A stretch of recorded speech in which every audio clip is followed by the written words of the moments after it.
Folks, welcome back to another episode of Coffee, Tea, and Crime. Today, we're going to be looking at part 2 of Brothers in Blood, A Nightmare in Richmond.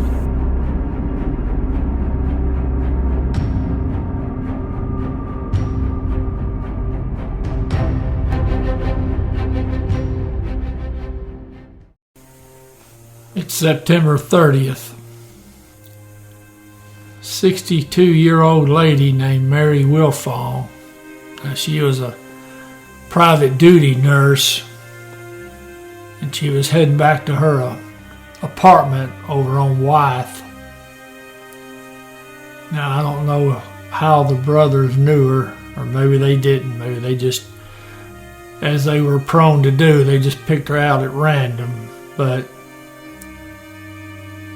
as she's walking up to her apartment door, all three of the brothers, as far as I know, I don't know if their little buddy was with them or not,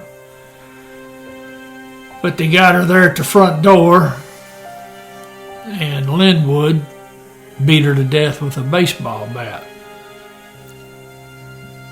The brothers then went in the apartment and took everything of value that they wanted.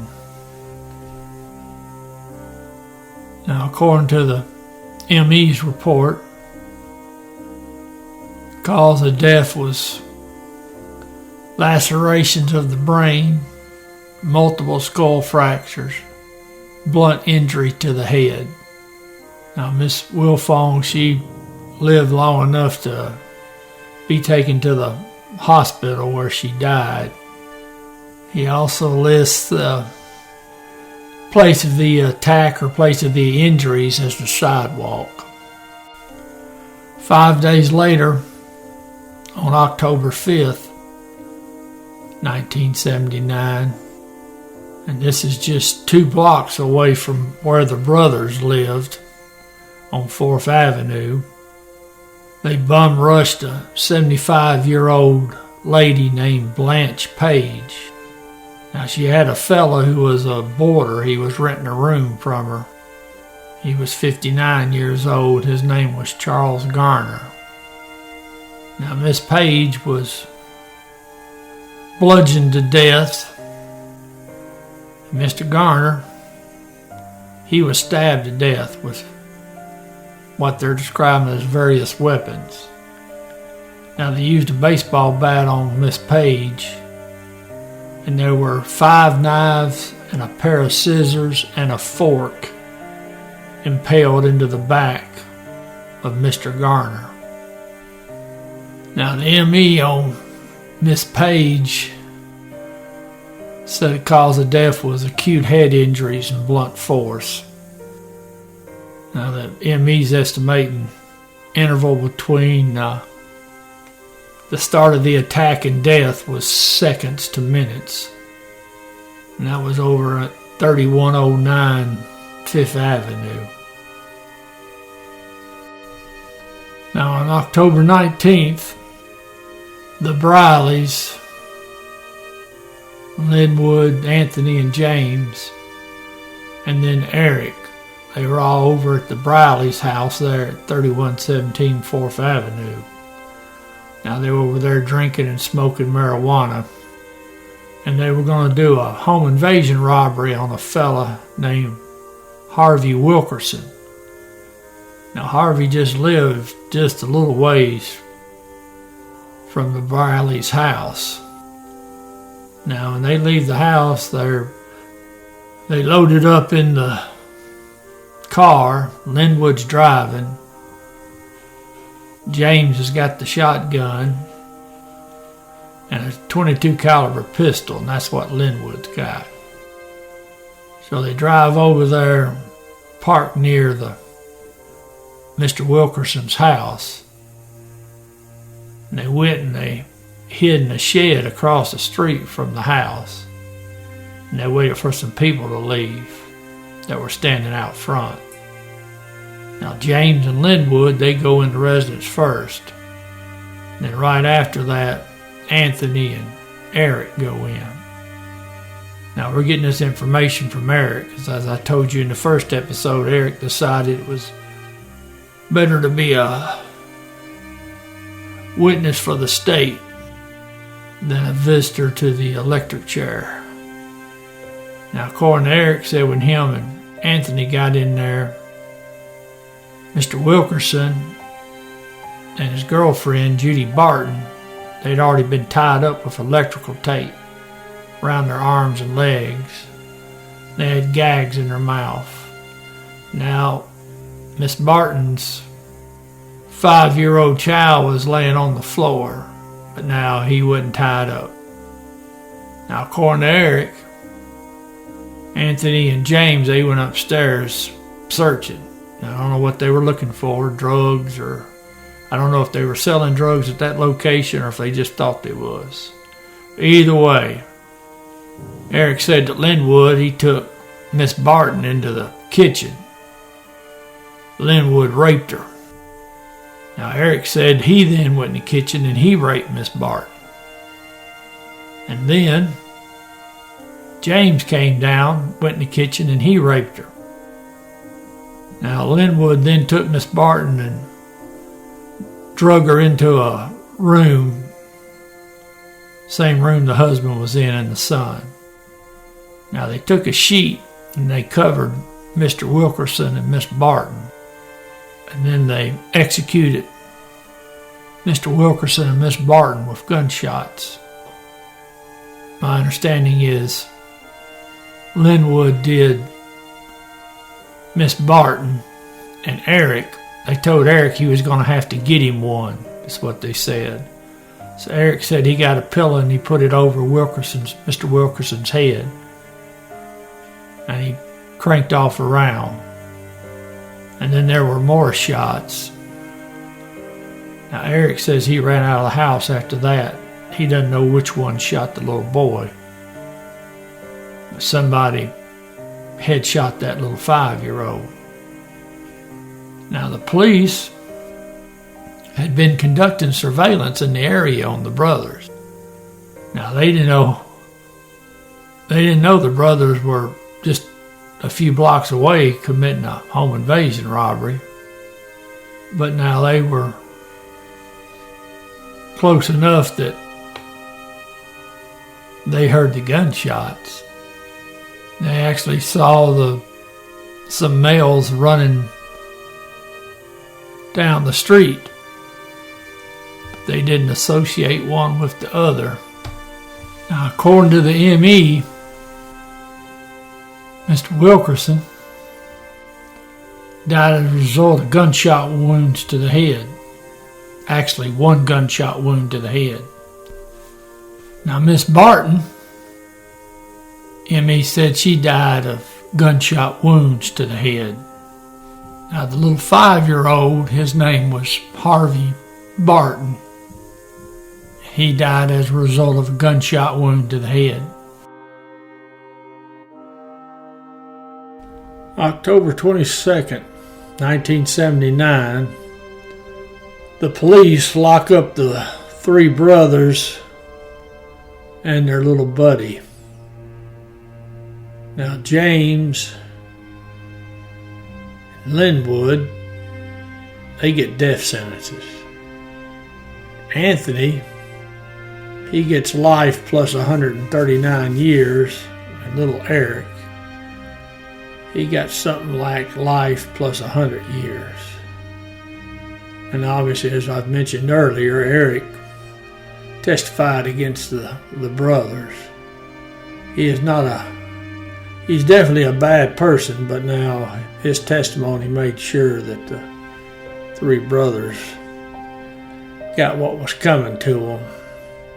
And now the story doesn't end there, because in May 1984, in fact I believe it was May 31st, 1984, the 2 brothers that were on death row, them and 4 other death row inmates escaped from maximum security at the Mecklenburg prison there right on the Virginia line with North Carolina.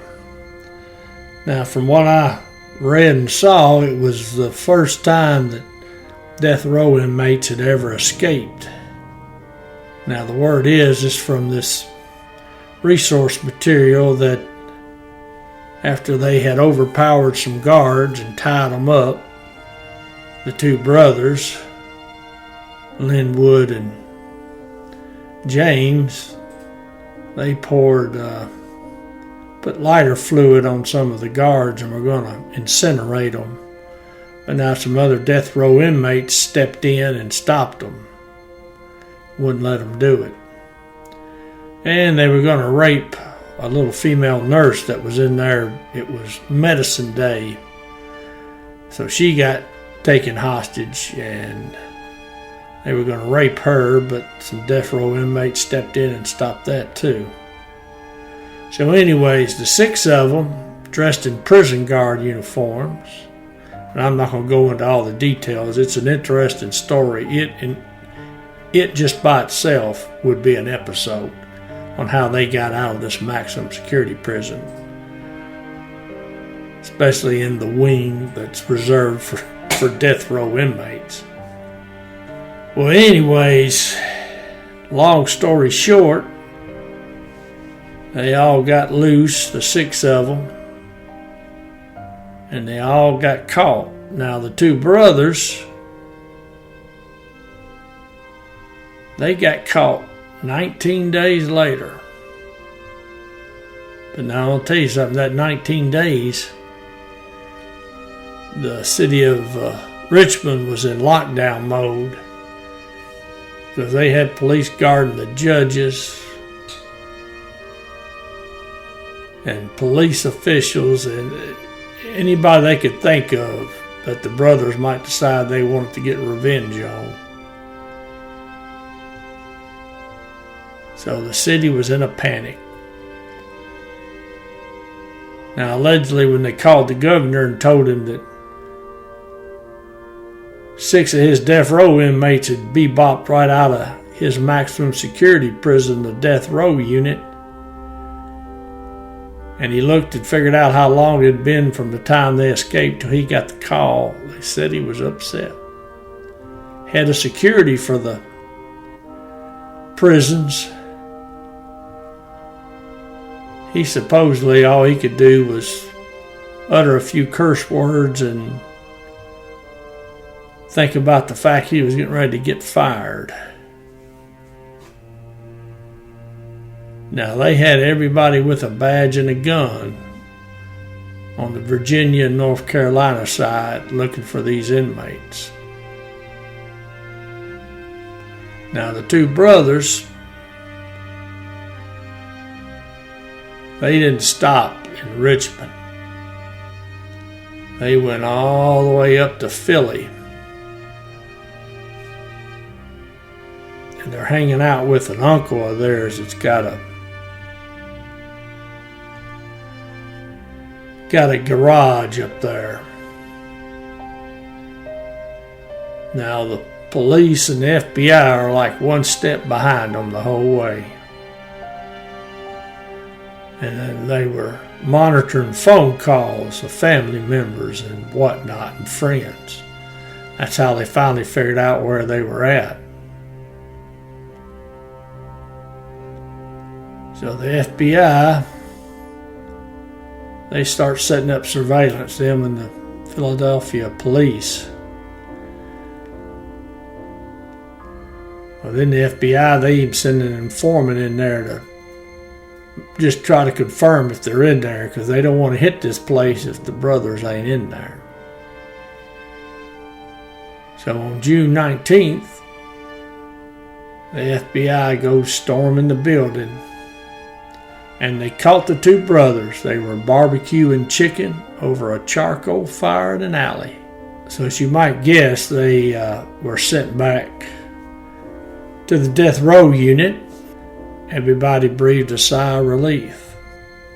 Now, Linwood, he got executed first, and I believe that was October the 12th, 1984. Now, he got executed specifically for the murder of the disc jockey, Johnny G. And James, he was executed on April 18th, 1985. Now, as far as I know, Anthony's still in prison.